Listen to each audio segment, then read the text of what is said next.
हम लोग बहुत सौभाग्यशाली हैं कि हमें ऐसे सद्गुरु मिले जिनने अपने जीवन के माध्यम से, जिन्होंने अपने कर्तृत्व के माध्यम से ये बताया कि वास्तव में सद्गुरु के रूप में धरती पर आए। हम सब में कई लोग सौभाग्यशाली हैं जिन्होंने उनके चरणों में बैठ करके उनका सही अर्थों में कहा जाए तो उनके जीवन को बहुत नज़दीक से देखा और उनसे आशीर्वाद भी लिया। और आशीर्वाद से ज़्यादा ये था कि उनका जो जीवन दर्शन था उसको समझने का, जज्ब करने का मौका मिला। उनको कई चीज़ों के माध्यम से देख सकते हैं। उनके बारे में कही गई बातों के माध्यम से, दृष्टांतों के माध्यम से, अखंड ज्योति पत्रिका के माध्यम से, उनके द्वारा लिखी गई 3200 से ज़्यादा किताबों के माध्यम से जो वाङ्मय के रूप में मौजूद हैं। और भी बहुत सारे वृत्तांत हैं जो कि मौजूद हैं। मैं चमत्कारों की बात नहीं कर रहा हूँ, मैं जीवन दर्शन की बात कर रहा हूँ जो मैं आज चर्चा करूँगा। हम जो बात करते हैं उसमें गुरु महिमा है, महिमा मंडन नहीं है। बंदव गुरुपद पदुम परागा सुरुचि सुवास सरस अनुरागा। इसका अर्थ है मैं गुरु महाराज के चरण कमलों के रज की वंदना करता हूँ। आपने सुना हो कई बार कि गुरु चरणों की रज ली। रज ले कहने का मतलब ये नहीं है कि वहाँ के जो नीचे ज़मीन में मिट्टी थी उसको लिया अलग से, गुरु के चरण को छुआ, स्पर्श किया। रज की वंदना करता हूँ जो सुरुचि, सुंदर स्वाद वाली, सुगंध वाली तथा अनुराग रूपी सारी एक इससे पूर्ण है, अनुराग रूपी रस से पूर्ण है। गोस्वामी जी की गुरु वंदना में कवित्व भी है और गहरे भाव भी हैं और गहरे अर्थ भी हैं। वे कवि हैं, बेसिकली कवि हैं, विद्वान हैं। लगभग 87 ईयर्स की एज में उन्होंने रामचरितमानस चालू किया था, तो तब तक बहुत कुछ ज्ञान हो चुका था उनको। बचपन से ही रामायण करते चले आ रहे थे, रामचरितमानस की कथा स्वयं बनाते चले आ रहे थे। यहाँ अवधी भाषा में बना रहे हैं, अवधी भाषा में ही बनाते रहते थे कवित्व वगैरह, सवैया, कवित्व सवैया। और उनकी जो बहुत ही रस से भरी पत्रिका है विनय पत्रिका, वो भी इतनी ही सुंदर है। गहरे भाव हैं, गहरे अर्थ हैं। गुरु के चरण कमलों के पराग की वो यहाँ वंदना कर रहे हैं। कमल की उपमा काव्य में अनेक रूपों में दी गई है। हमारे यहाँ भगवान राम के जो नयन हैं वो कमल के रूप में बताया गया, राजीव लोचन। कभी आँखों को कहा गया है कमल, कभी हाथों को कहा गया है कमल, कभी चरणों को कहा गया कमल। कमल ही क्यों? कमल जल में रहता है पर जल से लिप्त नहीं होता, जल से अस्पर्श रहता है, जल से स्पर्श नहीं होता। अगर जल के कुछ बूंदे छिटक भी जाएं उसके ऊपर तो वो थोड़ी देर में हवा के प्रभाव से नीचे गिर जाएंगी, उसके ऊपर रहेंगी, लगेंगी नहीं। कमल इसीलिए कहा गया है कि कमल की तरह से जल में रहना चाहिए। तुलसी या संसार में भांति भांति के लोग, तुलसी खुद कहते हैं, तुलसी या संसार में भांति भांति के लोग सबसे हिलमिल चालिए। तरह तरह के लोग हैं, कोई बुरा है कोई अच्छा है, सबसे हिलमिल चालिए। नदी नाव संयोग, नदी नाव का संयोग करके चलिए। कमल की बात की, अब ये दूसरा उदाहरण दे रहे हैं, नदी नाव संयोग। जैसे नाव नदी में चलती है, लेकिन नदी नाव में आ जाए तो क्या होगा? नाव डूब जाएगी। लेकिन नाव नदी में चले बिना नदी का पानी अंदर लिए तो आराम से तैरती हुई चलेगी। इसलिए कमल जल में लेकिन जल कमल में नहीं, कमल जल में लेकिन जल कमल में नहीं। संसार में रहकर भी संसार का नहीं, ऐसा साधक प्रभु का होकर के रहता है। हम संसार में रहते हैं, सब लोग संसार में रहते हैं। लौकिक दुनिया है, उपभोक्तावादी समाज है, मॉल्स हैं, मल्टीप्लेक्सेस हैं, बड़ी बड़ी दुकानें हैं, बड़े बड़े आकर्षण हैं, बड़ा भौतिकवाद का पूरा एक सरंजाम हमारे चारों तरफ है। ऐसे संसार में रहकर भी संसार में लिप्त नहीं होना, मतलब ये कि कोई ज़रूरी नहीं कि आप उनके हर चीज़ों को अपने जीवन में उतारने की कोशिश करें। फिर आप अगर उधर चले गए तो फिर देखते रहना कि आपके जीवन की डोर किधर चली जाएगी। संसार में है नहीं, उनमें संसार नहीं है।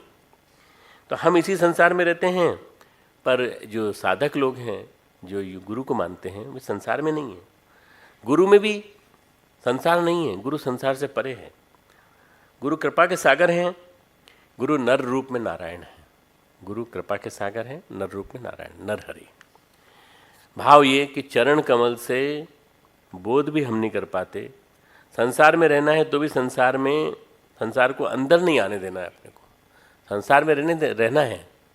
जैसे जल कमल जल को नहीं अंदर आने देता, नाव जल को अंदर नहीं आने देती, उसी प्रकार से हमें भी संसार को अंदर नहीं आने देना है। अपने अंदर संसार अंदर आ गया मतलब दिमाग में बैठ गई एक लिप्सा, एक वासना, एक कामना, एक मनोकामना, ऐसा होता, मेरे पास भी ऐसा होता।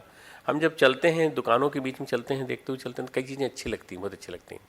अब मन में एक किरण भी खिंच गई, एक रेखा भी खिंच गई, काश मेरे पास भी होता तो कैसा रहता। बस एक आकांक्षा पैदा हो गई, एक संस्कार बन गया। अब ये संस्कार जब तक पूरा नहीं होगा ना, तब तक तुमको अतृप्त बनाए रखेगा और अनेक प्रकार की अशांति, अनेक प्रकार की स्ट्रेसेस, अनेक प्रकार के मनोविकार पैदा करेगा। संसार में रहना है तो भी संसार के अंदर नहीं आने देना। कमल पे जल की बूंदें छिटक जाती, मैंने बताया ना, कमल पे जब जल की बूंदें आती छिटक जाती। कमल पुष्प का सार जो है वो पराग है। कमल पुष्प का अंदर जो सार रहता है पराग है, जो मधुमक्खी का भोजन है, और वहीं से, उसी से शहद बनता है, जिसको कि लाखों लोग आज दुनिया खाती है। इन चरण कमलों से शिष्य के जीवन में जो धूली आती है, इन चरण कमलों से जो धूली आती है, इसका मतलब ये कि वो वही कमल हैं जिन कमल से के पराग से शहद बनता है। वहाँ जो धूली है वो जो आती है वो बड़ी महत्वपूर्ण है, वो बड़ी सुंदर है, बड़ी सुरुचिपूर्ण है, बड़ी सुवासपूर्ण। हम गुरु जी के पास जा रहे हैं, पर बोध हुआ कि नहीं हमको, ज्ञान हुआ कि नहीं हमको, इंटेलिजेंस नहीं, हमें अनुभूति चाहिए, अनुभूति होना चाहिए कि गुरु क्या है, और गुरु के पास जाकर हमें ज्ञान हुआ कि नहीं। ये इसकी अनुभूति होना, ये जो है उस धूली को पाने का अनुभव है। धूल का, फूल का ये जो पराग है, ये क्या है, कहते हैं वो सुरुचिपूर्ण है, सुंदर, सुरुचि, सुवास, सरस अनुरागा, सुगंधित है, मधुर है, सुरुचिपूर्ण है, रसवान है और स्वाद वाला है। सुगंध जो है उन चरणों में रहने वाली धूल की नहीं है। गुरु के जीवन की गुणों की धूल जो है उसको आपको जीवन में उतारना है। गुरु के जीवन में जो गुण उतरे हैं, जो आदर्श उतरे हैं, जिसको उन्होंने जीवन में उतारा है, वो सुगंध जीवन में उतरने लगती है। मीरा के जीवन में श्री कृष्ण का रस आया तो संसार उनको जमा ही नहीं, फीका लगा। रानी थी, राजकुमारी थी, सब कुछ था, पर उसके बावजूद भी उन्होंने, मैंने गिरधर लीनो मोल, लियो तराजू तोल, कोई कहे सस्तो, कोई कहे महंगो, पर मैंने लीनो तोल, मैंने तोल के लिया है, मोल लिया है, खरीद के लिया है। कोई कहता है सस्ता है, कोई कहता है महंगा है, पर मैंने लिया है। क्यों? वो कृष्ण के रस में रम गई। गुरु के रस में रमना, गुरु के साथ भक्तिपूर्ण सामंजस्य स्थापित करने का निर्माण है। चरण कमलों में पराग की अनुभूति होने लगे तो जीवन बदल सकता है। आकृति नहीं, प्रकृति बदल जाती है, प्रकृति बदल जाती है, जीवन बदल जाता है। और जीवन बदलने के बाद जिनके जीवन में हुआ उनका बदला, जिनके जीवन में बदलाव आया उनका जीवन जाने कहाँ से कहाँ चला गया। परम पूज्य गुरुदेव के जीवन में अनेकों शिष्य आए, मैं उदाहरण दूंगा आज, बहुत सारे अनेकों शिष्य आए, पर उनमें से बहुत सारे उनको एक साधारण गुरु मान करके उनसे मनोकामनाएं पूरी करा के ले गए। गुरुदेव ने कहा, लोगों ने हमें मनोकामना पूरी कराने की मशीन माना और हमसे तरह तरह की चीज़ ले गए। रामकृष्ण परमहंस कहते थे, लोग हमारे पास आते हैं, भगवान के पास जाते हो, मैं सबसे कहता हूँ भगवान के पास जाते हो तो 1 किलो आलू लेके क्यों आते हो, 1 सेर आलू लेके आते हो? अरे जाना है, लेके आना है तो अष्ट सिद्धि नवनिधि की दाता है, वो तो माँ है, उससे कुछ ऐसा मांगो जिससे कि तुम्हारा कल्याण हो जाए। पर तुम तो छोटी चीज़ में तुल जाते हो, छोटी चीज़ में ख़त्म हो जाते हो। आदमी आता है, आके बैठ जाता है, मनोकामनाओं के ढेर रख देता है, बस समाप्त हो जाता है। वहाँ जाके अगर मांगना है तो अपना कल्याण की प्रार्थना करो, अपने जीवन के भव रोगों के मुक्ति की प्रार्थना करो, अपने लिए अपने को एक आदर्श जीवन बनाने की बात करो। क्या उत्कृष्टता हमारे जीवन में कैसे आ सकती है? त्रोटकाचार्य थे आदि शंकराचार्य के शिष्य, उन्होंने एक स्तोत्र लिखा है जो बड़ा फेमस है, भव शंकर देशिक मम चरणम। पढ़े लिखे नहीं थे, अन्य शिष्य विद्वान थे, सुरेशाचार्य, पद्मपादाचार्य, ये विद्वान थे और बड़े विद्वान, पांडित्य की मूर्ति, स्वयं आचार्य पांडित्य की मूर्ति।